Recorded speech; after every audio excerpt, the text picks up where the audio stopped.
Fala pessoal, chegou a hora de nós irmos para as leituras do mês de abril. E vamos falar então das nossas últimas leituras e releituras. Estou relendo Tex Coleção e estou relendo Tex Willer. E agora, neste mês de abril, iniciei a releitura também do Tex Gigante, aproveitando a republicação desta coleção pela Mitos. Então vamos dar início pela Tex Coleção, que eu já venho fazendo aqui no canal desde o número 1. Então, dando sequência a esta edição, a edição número 24, que o Tex, junto com o Carson, mais o Kit Wheeler, haviam desbaratado aquela quadrilha que impedia os trabalhos da empresa ferroviária.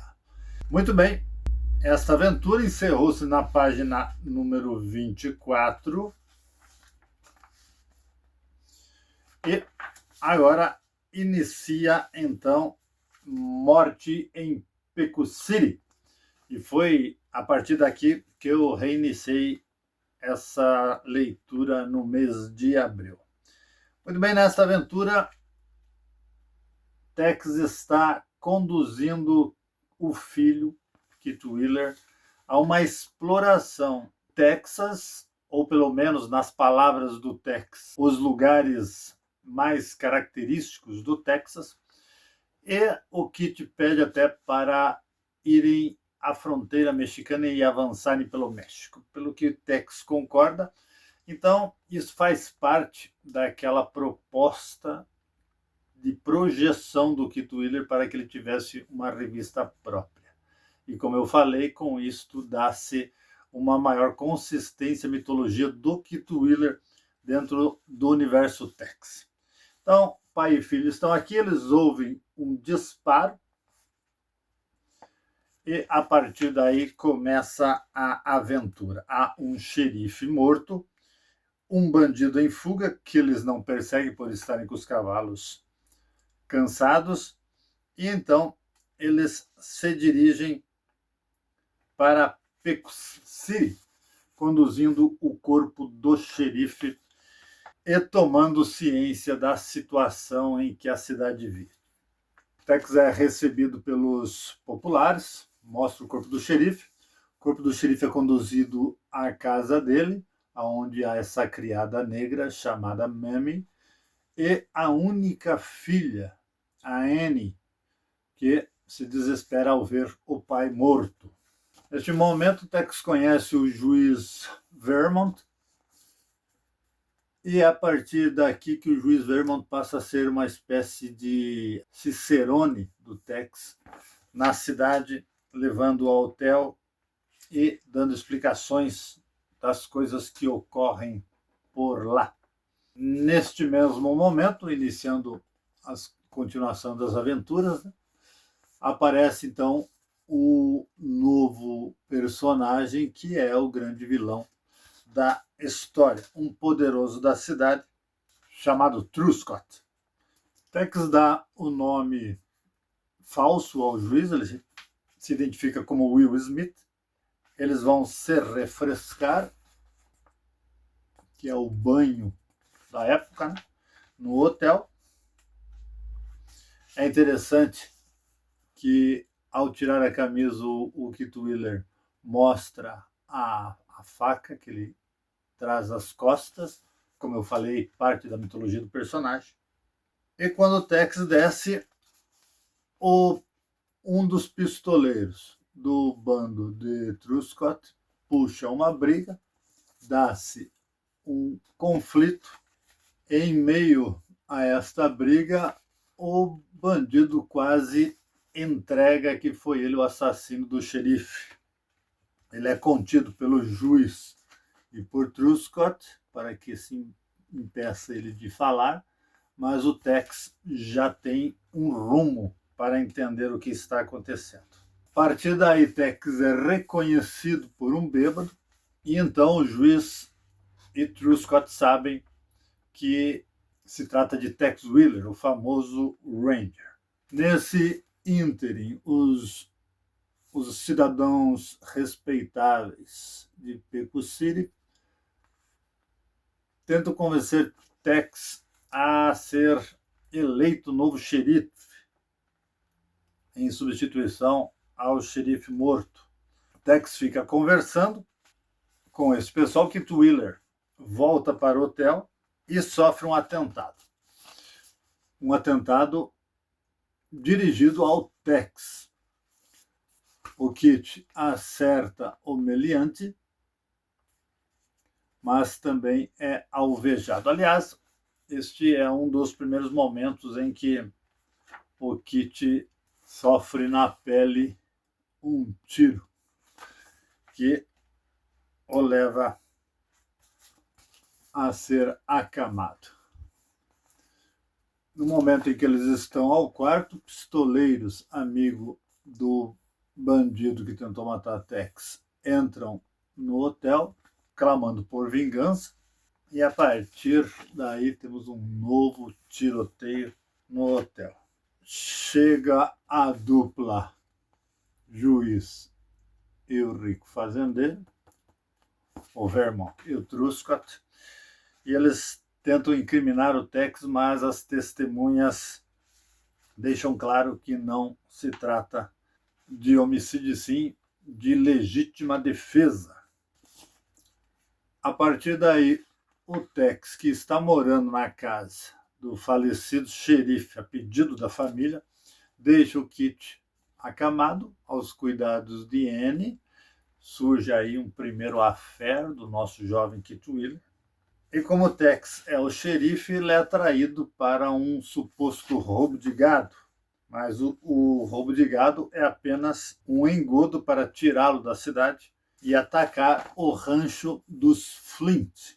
E paralelamente a isso, Truscott continua no seu empreendimento de forçar os fazendeiros da região a vender suas terras a preços baratos para que ele possa ser o proprietário majoritário de tudo em Peku City, que está a fazenda em chamas.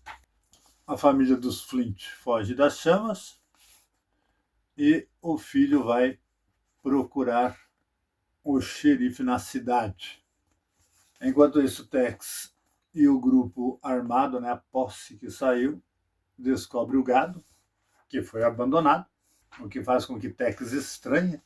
E ao retornar, Tex chega bem no momento em que o juiz Vernon e o Truscott estão discutindo com o jovem Flint. Tex alivia as tensões disparando contra as armas nos punhos.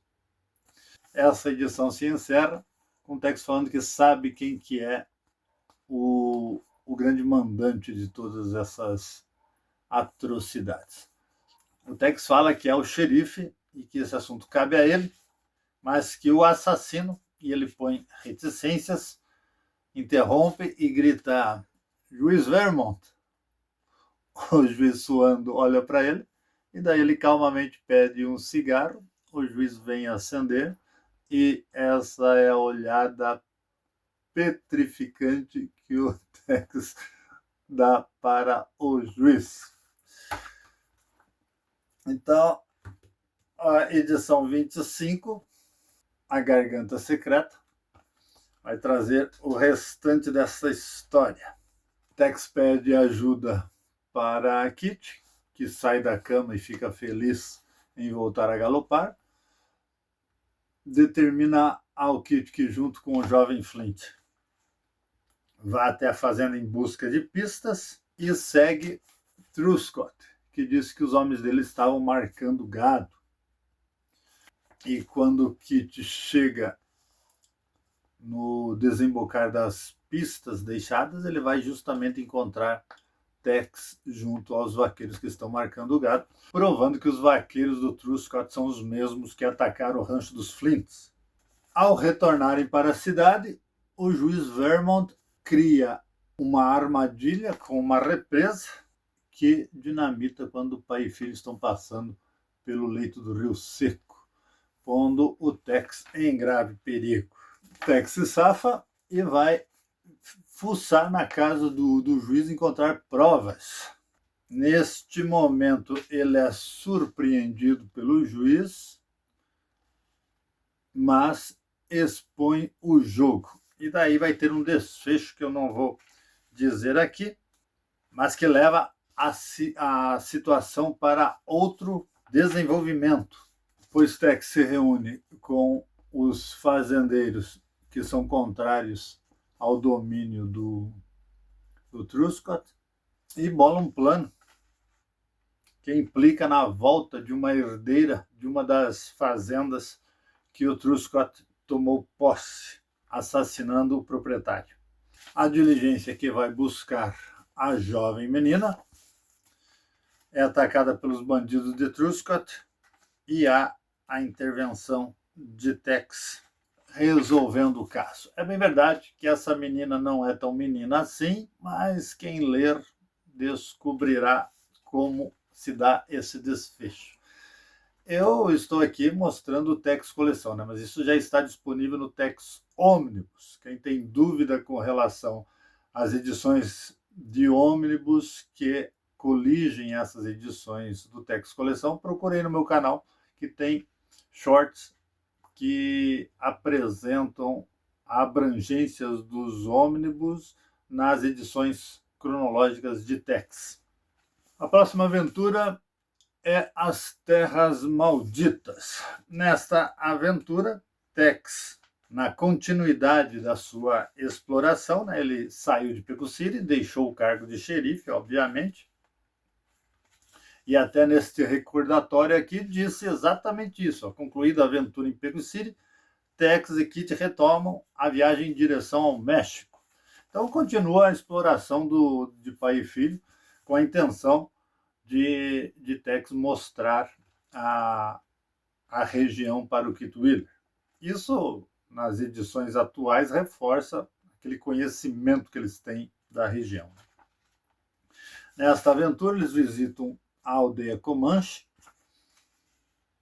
do chefe Lança Partida, e descobrem de um misterioso caso de ataque de um deus que, segundo os índios, habita o corpo de uma pantera. E na sequência, quando Tex e Kit voltam à viagem, eles encontram na região realmente um homem supostamente morto por uma onça. Tex faz uma exploração no cadáver. Com a faca, ele vê um ferimento nas costas e encontra a ponta de uma flecha, mostrando a verdadeira causa da morte. E a partir daí entra-se em uma nova trama com a atuação de onças e de supostos garimpeiros de ouro. Neste quadro, o garimpeiro lembra de Tex, dizendo ser ele o famoso Ranger. E Tex diz que era Ranger. Agora me retirei do serviço. Então, lembrando nas edições anteriores em que eu falei que o Kit Carson havia entregue novamente a estrela de Ranger para o Tex, a gente observa então e o Tex afirma aqui não ser Ranger, provavelmente depois daquela missão lá no norte, né, lá no Canadá, junto com o Grosjean, provavelmente depois daquela missão ele entregou novamente a estrela para o Kit. Mas o fato é que nesta edição ele está dizendo que não é Ranger. Então esta aventura se desenrola com a investigação que Tex está promovendo. Surgem uns índios estranhos pintados como onça, lançam uma faca contra o Kit, que acerta-lhe bem nas costas, e mais uma vez o que vai salvar o Kit é aquela bainha especial que ele tem nas costas, fica a marca da faca ali. Mais uma vez, relembrando aí a bainha nas costas do Kit. Hoje em dia isso está meio esquecido, né? Concluída esta edição, no Tex 26, a Coroa das Sete Esmeraldas, esta aventura leva para índios que adestram onças, liderados por caçadores de tesouros bem mal intencionados, enganando os índios com uma mulher que se faz se passar por uma deusa leopardo e colocando os índios para buscarem ouro. Quando o Tex intervém nisso, ele promove o acerto de conta com esses vilões. Começa então a próxima aventura, que é a Coroa das Sete Esmeraldas. E aqui nós observamos um Gallop com mais tempo para trabalhar as artes. Se vê mais detalhe, se vê mais sombreamento. Realmente fica notório que o Gallop está mais tranquilo e também que o Tex está trazendo mais lucro para a editora e, portanto, merece mais atenção. Tex e Kit voltam às suas viagens, seguem para Piedras Negras, no território do México, quando exatamente lá está acontecendo um roubo em um diadema, uma coroa religiosa do padre da igreja. A coroa é a coroa de Nuestra Senhora de la Sierra. O bandido nocauteia o parceiro, deixando ele na mão dos mexicanos e foge com a intenção de ganhar mais dinheiro na divisão da coroa. E quando os mexicanos estão para linchar o meliante, Tex chega na região, impede o evento, faz um interrogatório a la Tex Willer, descobre o que quer e parte atrás dos meliantes. Isso leva para a cidade de Laredo. Chegando lá, eles se colocam num hotel. O bandido entregou que os parceiros estão em Laredo, na pensão da Mami. Tex volta a utilizar aquele artifício dos bilhetes. O Kit Wheeler fica com a missão de observar a entrada e saída dos meliantes na pensão. A Mami, essa senhora alcoolista, mau caráter, que ouviu sobre a coroa na conversa dos parceiros e intenta roubá-los. Quando os bandidos recebem a carta, acham que é o parceiro que eles deixaram no México, armam uma cilada, mas quando o parceiro da Mami entra no hotel para revistar, os bandidos que estão no outro quarto acham pelo vulto que é o parceiro que ficou no México e disparam. Nesse momento, Tex está chegando ali no hotel para ver como estão as coisas e encontra, então, tanto o bandido quanto a Mami mortos quando eles estavam revistando o quarto. Segue-se uma perseguição, tiroteios, a captura de mais um bandido, agora na cidade de San Antônio, que foi onde eles foram parar.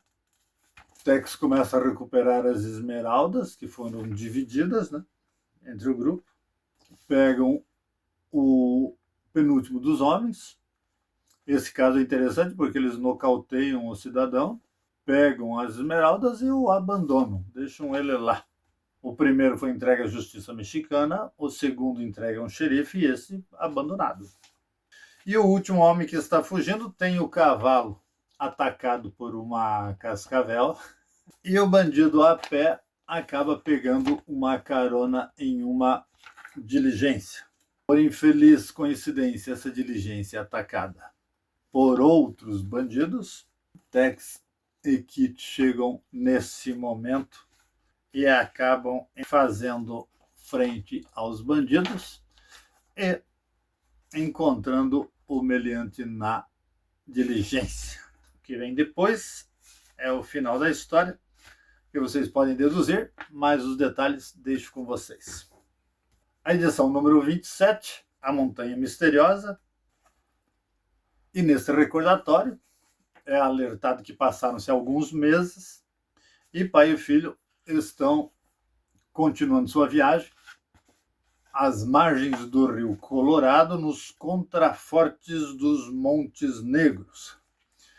Kit acha encravado ali na pata do cavalo um estranho medalhão e vai ter início uma aventura com uns índios muito exóticos que escravizam uma tribo de índios Pimas e que tem um templo altamente bem construído no meio do deserto, com sistemas de elevação de pontes, escadarias. Kit é feito prisioneiro e veste essas roupas com estilo grego para ser sacrificado ao deus Sol.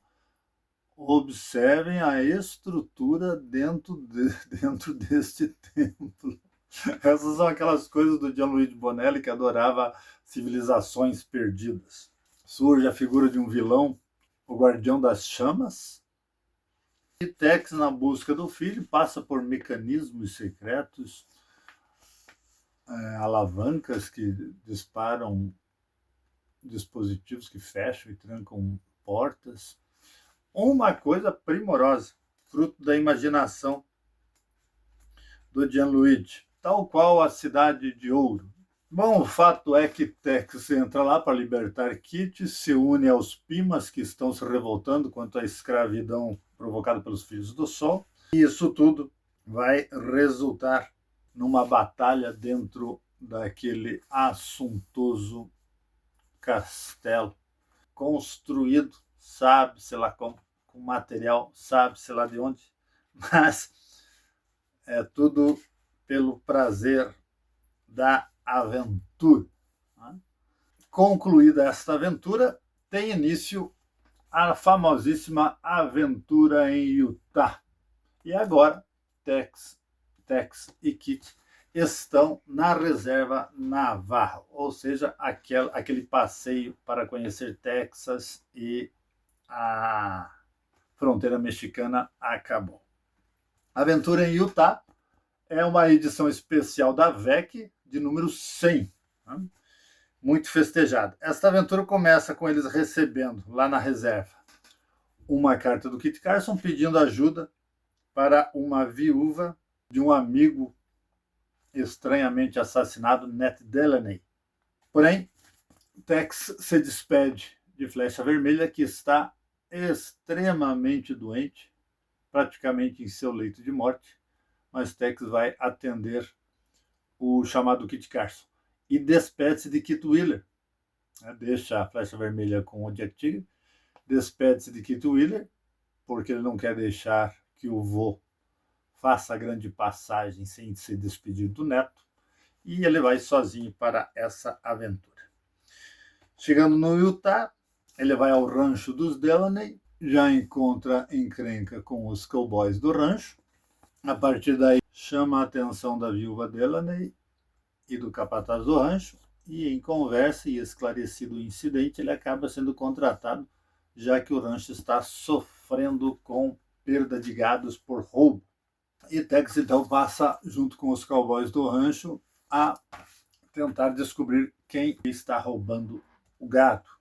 Vamos para a edição 28, Fogo, quando se dá a continuidade da aventura. Tex conhece o chinês cozinheiro do rancho. Tex se apresentou também com um nome falso, chamando-se Rod Nelson, mas o cozinheiro descobre que ele é Tex Wheeler porque o cozinheiro era cozinheiro de um forte e o conhecia. Ele pede sigilo. Finalmente, em uma ida para a cidade com os cowboys, ele vai achar encrenca com o pessoal do rancho JB, o rancho vizinho ao deles, e ouvindo uma conversa, ele acaba descobrindo que o capataz do rancho dos Delaney está envolvido em uma trama com o dono do rancho JB para forçar a viúva a vender aquele rancho. Um tal de Martin, do rancho JB, quer contratar o Tex, um dos seus vaqueiros, ferido pelo Tex na mão e enciumado, resolve fazer um ataque contra o Tex. Tex se livra do atentado, proporciona mais um ferimento ao Ronald Cliff, que é este vaqueiro, mas safa-se, e o Tex é convidado pelo Martin para irem à sala do Todo-Poderoso, o Sr. Brawley. O problema é que assim que o Tex entra, o Sr. Brawley conhece o Tex e, chamando o capataz dele de idiota, manda o Tex se escafeder dali. Assim que o Tex desce, ele dá ordem por esse meio de comunicação bem curioso, um cano, que ele fala lá em cima e o barman ouve lá embaixo. Ele avisa o barman que quer o homem que está saindo eliminado. E aí dá-lhe tiroteio. Essa aventura em Utah realmente é uma aventura muito bacana. Tex se safa com a ajuda dos vaqueiros e eles resolvem entrar no salão e quebrar tudo. O salão que é do Sr. Brawley, né? Depois da encrenca feita, eles fogem para o rancho. O Brawley, todo amaciado pelo Tex, queixa-se para o xerife. Enquanto isso, o capataz, mau caráter, chamado Redmond, tenta convencer a viúva a vender o rancho, se referindo à hipoteca. Ela fala que pretende vender o gado para pagar a hipoteca e ela vai tratando o capataz, que tem segundas intenções, com desdém, e ele prometendo a sua vingança. À noite ele vai procurar Brawley, que está acamado depois da surra que teve do Tex, e eles bolam um plano para eliminar Tex. Nisso, quem está indo até a fazenda para contactar Tex é o Kit Wheeler e o Jack Tigre, pois Flecha Vermelha faleceu e eles têm que chamar o Tex para a aldeia Navarro. E eles chegam a tempo de verem num cânion um cidadão emboscado. Quando eles observam os cavaleiros vindo ao longe, com o binóculo, ele descobre que é o Tex, e aí eles dão um jeito de tirar o emboscado de ação. Né? O Jack Tigre atira nos braços, o Tex se abaixa no cavalo, o Redmond acha que ele está morto, mata o indivíduo emboscado, justamente para, com isso, eliminar a possibilidade de ele falar alguma coisa. Mas o fato é que ele se impressiona com o Tex vivo, e daí eles vão analisar a situação e o Tex descobre as pegadas do Kit, que na bota tem umas marcas de estrela. Daí, sem contar nada, ele fica sabendo que Kit e Jack Tigre estão na área. Frustrada a investida contra Tex, eles voltam para o rancho. Tex vê sinais de fumaça, já entende que é Jack Tigre e Kit Wheeler. Quando ele chega na fazenda, a viúva o chama e está com o xerife. Ele resolve abrir o jogo, que ele é Tex Wheeler e estava lá para ajudá-la por conta do pedido de Kit Carson. Então tudo é revelado, a viúva lhe confia, pede para que ele seja o capataz. Uma última tentativa, Brawley manda os capatazes dele afugentarem o gado da viúva num estouro suicida contra um precipício. E o Tex ateando fogo ao mato faz com que o gado volte e acaba, inclusive, atropelando alguns dos cowboys dele. É o que dá origem ao título. Né? Tex leva, então, esses cowboys presos para o xerife. A conclusão da história se dá nesta edição Chefe dos Navarros, a edição número 29. Tex convence a viúva a mandar os seus homens venderem todo o gado para pagar a hipoteca. Ela fica sozinha na fazenda com o chinês. E Tex volta para a aldeia Navarro para as cerimônias fúnebres de Flecha Vermelha. E é neste momento que Tex vira o grande chefe Navarro. Faz até um discurso, que se você quiser saber maiores detalhes, veja neste canal o vídeo Cronologia em Tex, onde eu passo por todas essas partes importantes da cronologia do personagem. Quando o Tex volta para o Utah, o que ele encontra é a fazenda queimada e nem sombra da viúva. Né? Quem está lá é o cadáver do chinês, que deixa marcado na pedra o nome de Redmond. Tex vai para lá com um grupo de navarros e aí a coisa fica mais quente. Os vaqueiros voltam da venda do gado, se encontram com o Tex lá na região, começam a reconstruir o rancho e a luta agora é pelo resgate da viúva. Tex vai até o banco pagar a hipoteca com o dinheiro do gado e a partir daí temos atuante o nosso Jack Tigre, que já está com o visual bem mais próximo dos dias atuais, se não exatamente o mesmo, eu diria até que é exatamente o mesmo. E aí vem a conclusão dessa história, com mais tiroteios, resgates e tratativas. A história é concluída nesta próxima curta, né, que é a cartada final. Parece os vaqueiros reconstruindo o rancho. E tem, então, o fim, essa grande aventura. Realmente uma aventura bastante icônica do universo Tex. Aventura em Utah. Se você não leu, é uma boa pedida.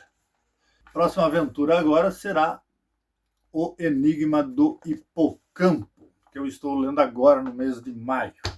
Muito bem, outras aventuras que eu reli foram os 2 próximos números na sequência de Tex Willer, as edições 14 e 15, que fecham uma aventura, 2 arcos, Paradise Valley e as Escravas da Montanha. Essa aventura, ela é escrita por Pasquale Ruio e desenhada pelo Pasquale Del Vecchio, os 2 Pasquale, inicia com o assassinato da família Merrill.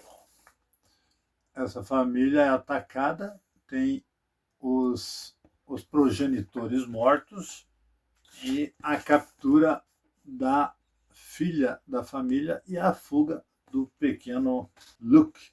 A irmã é capturada, de nome Clementine, e os assassinos tiram as máscaras e se revelam Mormons. Isso se passa justamente no Utah, onde Tex Willer, aqui jovem, está se refugiando da investida dos xerifes.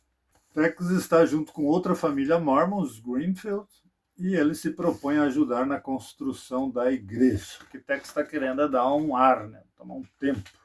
Mas o que acontece é que Jonah, o filho dos Greenfield, é um cara grande, gigante.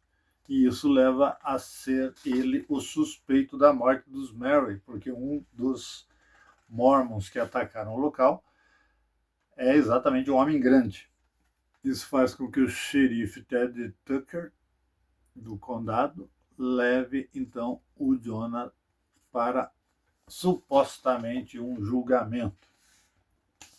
Tex então segue o pessoal, eles chegam na cidade, mas a população quer linchar o suspeito, né? Estão com a corda ensaboada. E cabe a Tex livrar o gigante das mãos da turba enfurecida. Bom, aqui se desenvolve então a trama. Enquanto isso, nas montanhas, os raptores estão com 2 meninas raptadas. Uma é Clementine, a outra não se dá maior informações.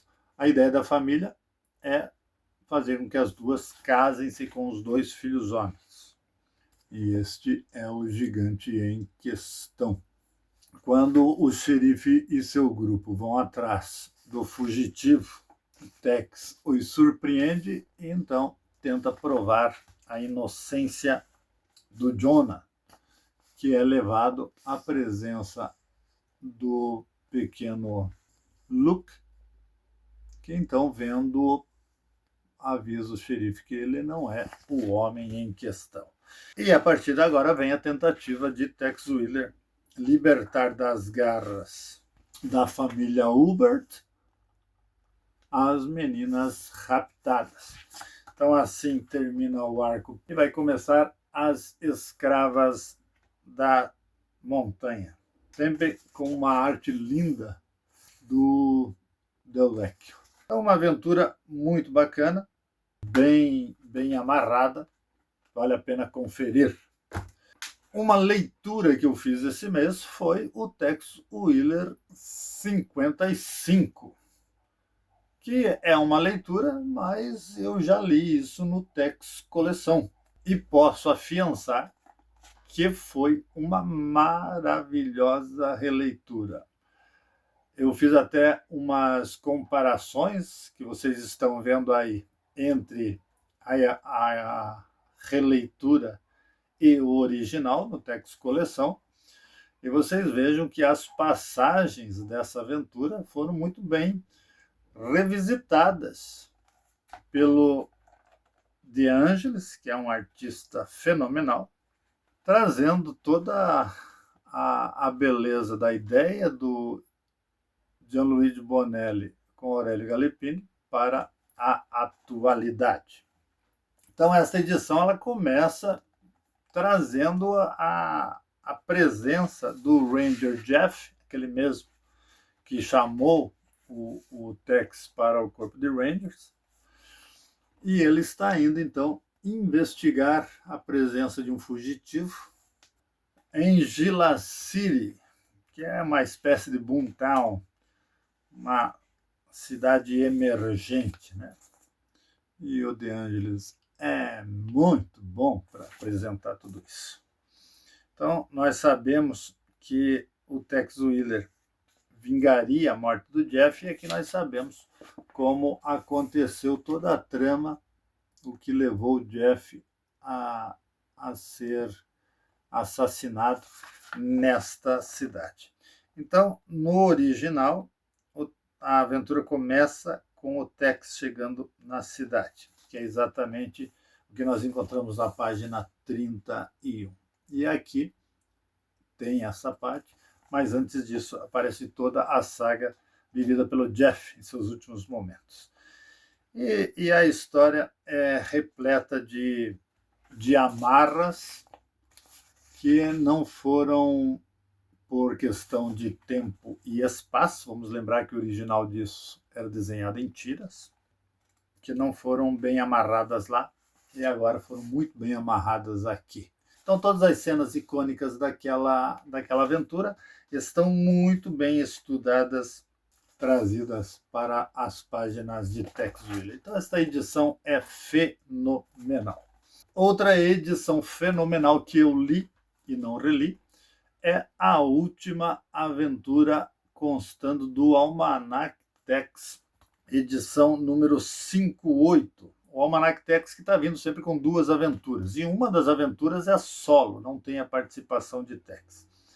Então, a primeira aventura, Doruio com o estreante Franco Saldelli, é As Duas Prisioneiras. O Saldelli tem um traço mais caricato, e a história envolve duas prisioneiras que estão sendo conduzidas para serem julgadas na cidade de Las Cruces, no Novo México. A carruagem prisão sofre ataque de índios liderados por Junca, e é quando Tex aparece, porque Tex está na pista desses índios revoltosos. Com a carruagem destruída, Tex se vê aí obrigado a auxiliar o agente da lei a conduzir as duas prisioneiras. E daí é que entra aí a história de um bando que deseja libertar uma das prisioneiras, a loira. O Saldelli tem um traço parecido com o do Casertano, embora caricato. E esta loira, de nome Patrícia, é esposa de um bandido chamado Benkoviak. E ela está esperando que ele a resgate nessa estrada a Las Cruzes. Então o Tex espera pelo pior, encontra bandidos espreitando para tentarem libertar ela, isso porque há um rico fazendeiro por trás de tudo isso, querendo que a morena, que se chama Grace, seja eliminada porque ela testemunha de um crime importante. Então, isso tudo vai terminar no tribunal com um final bem interessante. Concluído isso, nós temos uma inusitada aventura solo de Bruxo Moro, El Morisco, chamada Vampir, não confundir com Dampir, e que traz o texto do Mauro Bozelli e a arte impressionante de Alessandro Botti. Olhem isso, olhem essa ruína, olhem essa igreja, olhem essa sombra à noite. Alessandro Botti é o fenômeno. Precisa dizer mais?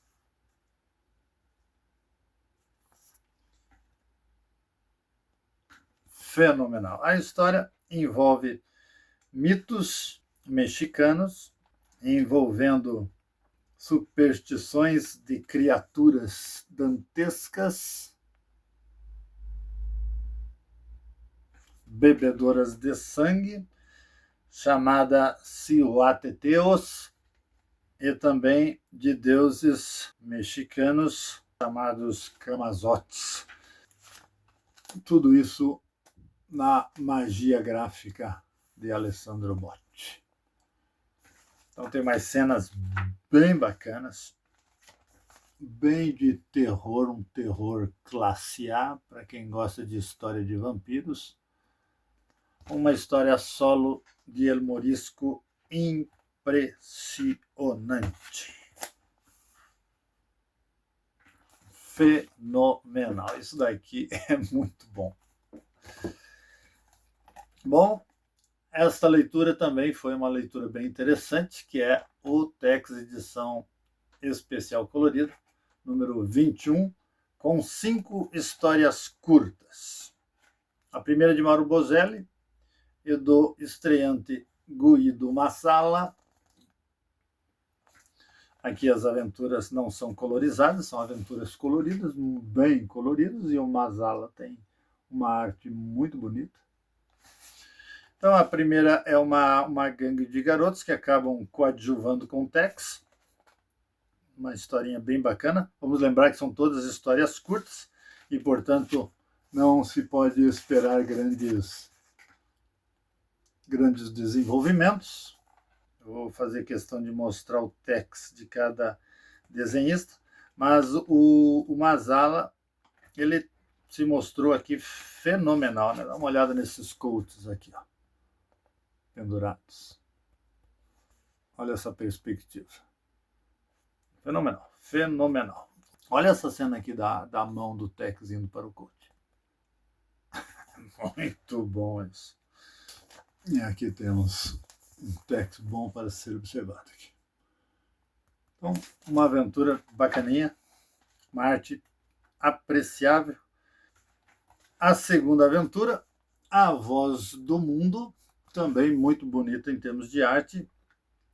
Traz a arte do Mário Giannini e o roteiro do Diego Cagelli. O Giannini, ele tem mais um traço tiziano, né? Podemos observar aqui forte influência de Giovanni Titi no traço do Giannini. Também uma história interessante de um pacato e estranho mountain man, homem das montanhas, que acaba cometendo um bárbaro tentativa de assassinato com faca, e a partir daí investiga-se o que pode ter acontecido. Então, observe como o traço do Giannini é titiano. A próxima aventura é Enterro em Sierrita, e esta do Nise e do meu queridíssimo Rodolfo Torti. O Torti tem um desenho caricato titiano. Eu vejo forte influência de Giovanni Titi em seu traço, mas mais caricato, né?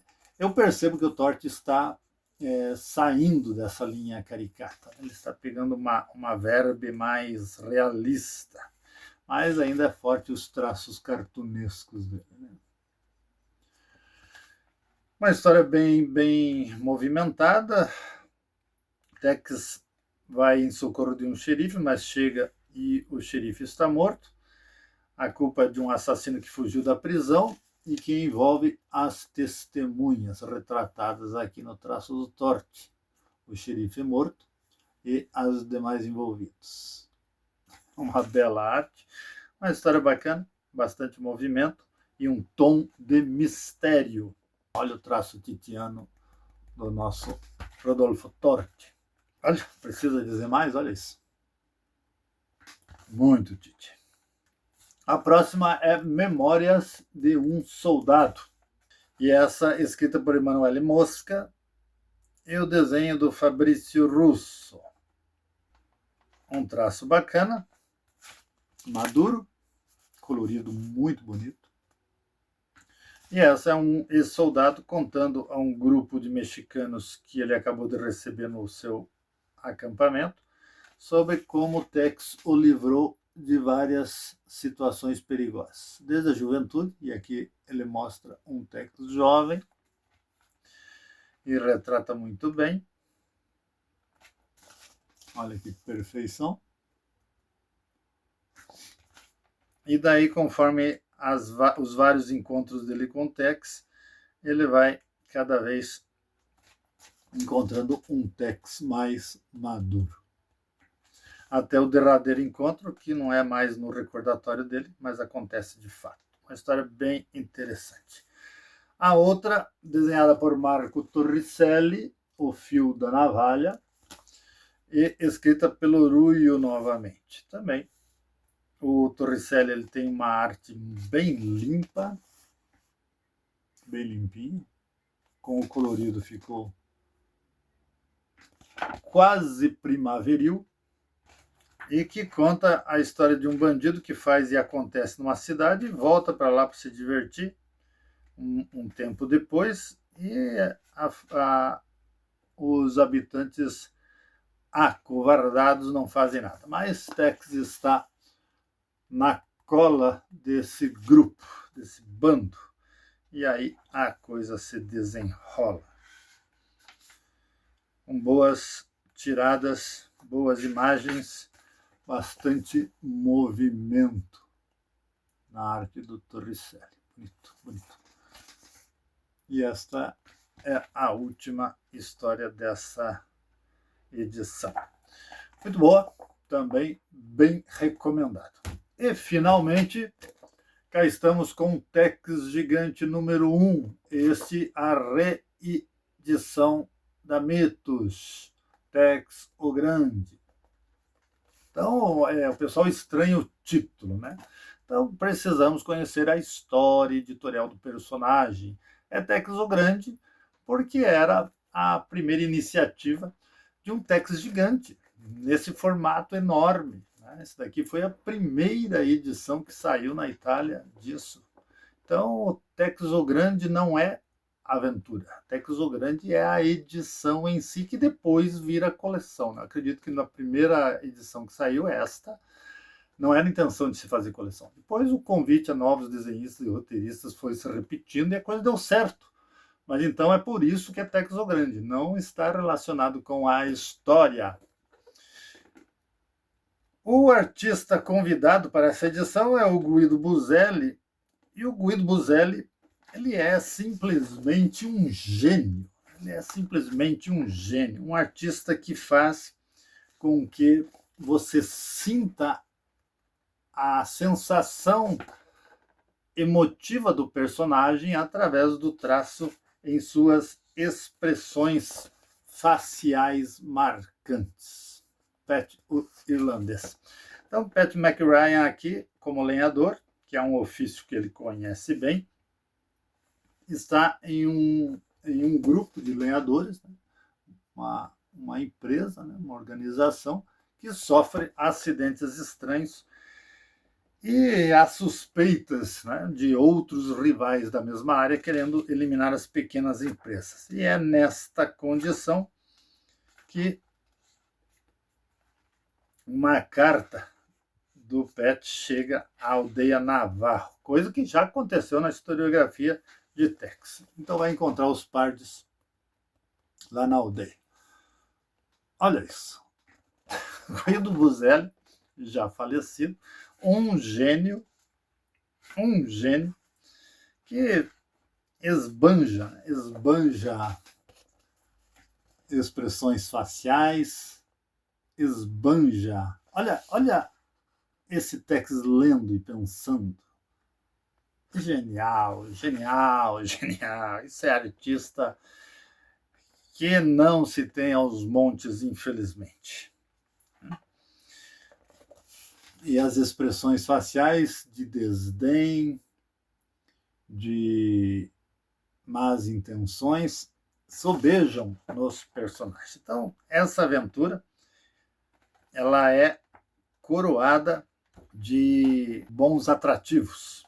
Se passa no Oregon com as empresas de extrativismo de madeira. Tiroteios excelentes,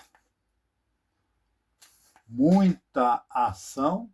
Olha o movimento, olha a perspectiva, muita ação. Realmente, essa edição é imperdível. Se você não conhece Tex, este é o melhor caminho. Feito, amigos, desculpa pelo vídeo longo. Até a próxima semana. Forte abraço.